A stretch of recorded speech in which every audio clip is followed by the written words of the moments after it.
ನಮಸ್ಕಾರ ಎಲ್ಲರಿಗೂ welcome to my channel. ಇವತ್ತು ಚೀಸ್ ಪಾಸ್ತಾ ಮಾಡೋದು ಯಾವ ಥರ ಅಂತ ನೋಡೋಣ. ಸಖತ್ತಾಗಿ ಬಂದಿದೆ, ಟೇಸ್ಟ್ ಮಾತ್ರ ಸೂಪರಾಗಿದೆ. ಫಸ್ಟು ಬಟರ್ ಹಾಕ್ಕೊಬೇಕು ಬಾಣಲೆಗೆ. ಬಟರ್ ಎಲ್ಲ ಆದಮೇಲೆ ಮತ್ತು ಬೆಳ್ಳುಳ್ಳಿ ಹಾಕ್ಕೊತಾ ಇದ್ದೀನಿ.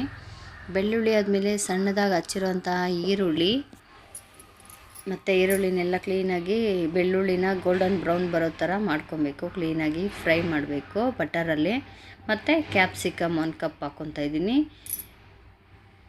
ಅದನ್ನು ಕೂಡ ಕ್ಲೀನಾಗಿ ಫ್ರೈ ಮಾಡ್ಕೊಬೇಕು ಬಟರಲ್ಲಿ. ಈರುಳ್ಳಿನೂ ಮತ್ತು ಕ್ಯಾಪ್ಸಿಕಮ್ಮು ಸೇಮ್ ಅಂದರೆ ಒಂದೇ ಕಪ್ಪಲ್ಲಿ ಅಳತೆ ಮಾಡಿ ತೊಗೊಂಡಿದ್ದೀನಿ. ಅಳತೆನಲ್ಲಿ ತೊಗೊಳ್ಬೇಕು. ಮತ್ತು ಟೊಮೆಟೊ ಪೇಸ್ಟ್ ಕೂಡ ಅದೇ ಕಪ್ಪಲ್ಲೇ ತೊಗೊಂಡಿದ್ದೀನಿ ಅಳತೆ ಪ್ರಕಾರ. 3 ಕೂಡ ಒಂದೇ ಸಮ ಪ್ರಮಾಣದಲ್ಲಿ ಹಾಕ್ಕೊಬೇಕು. ಮತ್ತು ಮೆಣಸಿನ್ಕಾಯಿ, ಉಪ್ಪು ರುಚಿಗೆ ಎಷ್ಟು ಬೇಕೋ, ನಿಮಗೆ ಖಾರ ಜಾಸ್ತಿ ಬೇಕಾದರೆ ಖಾರ ಹಾಕ್ಕೊಳ್ಳಿ, ಕಡಿಮೆ ಬೇಕಂದರೆ ಕಡಿಮೆ ಹಾಕ್ಕೊಳ್ಳಿ ಉಪ್ಪನ್ನ.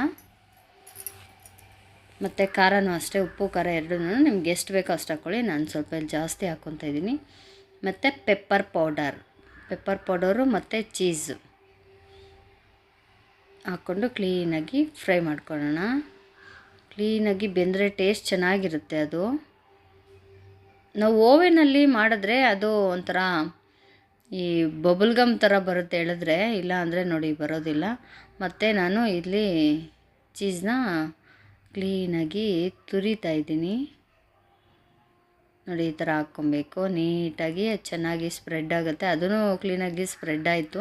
ಇದು ಮೇಲೆ ಹಾಕ್ಕೊಳ್ಳೋಕ್ಕೆ ಚೆನ್ನಾಗಿರುತ್ತೆ ತುರಿದು ಹಾಕ್ಕೊಳ್ಳೋದ್ರಿಂದ. ಇಲ್ಲ ನಿಮ್ಗೆ ಹಾಗೆ ಬೇಕಂದ್ರೂ ಹಾಗೆ ಹಾಕ್ಕೊಬೋದು, ಯಾಕಂದರೆ ಅದು ಬೇಯುತ್ತಲ್ಲ. ಹಾಗಾಗಿ ಮ್ಯಾಗಿ ಮಸಾಲೆ ಹಾಕ್ಕೊತಾ ಇದ್ದೀನಿ. ಮತ್ತು ಇಲ್ಲಿ ನಾನು ಮೊದಲೇ ಬೇಯಿಸಿಟ್ಕೊಂಡಿದ್ದೀನಿ ಪಾಸ್ತಾನ, ಅದನ್ನು ಹಾಕ್ಕೊತಾ ಇದ್ದೀನಿ. ಕ್ಲೀನಾಗಿ ಜಾಸ್ತಿ ಅಂಟಂಟಾಗೂ ಇರಬಾರ್ದು, ಕ್ಲೀನಾಗಿ ಉದ್ರುದ್ರಾಗಿ ಅನ್ನ ಮಾಡ್ದಂಗೆ ಮಾಡ್ಕೊಬೇಕು ಕ್ಲೀನಾಗಿ ಪಾಸ್ತಾನ. ಅದನ್ನು ಕ್ಲೀನಾಗಿ ಎಲ್ಲ ಮಸಾಲೆ ಹಾಕಿದ್ದೀನಲ್ಲ ಅದರಲ್ಲಿ ಹಾಕ್ಕೊಬೇಕು.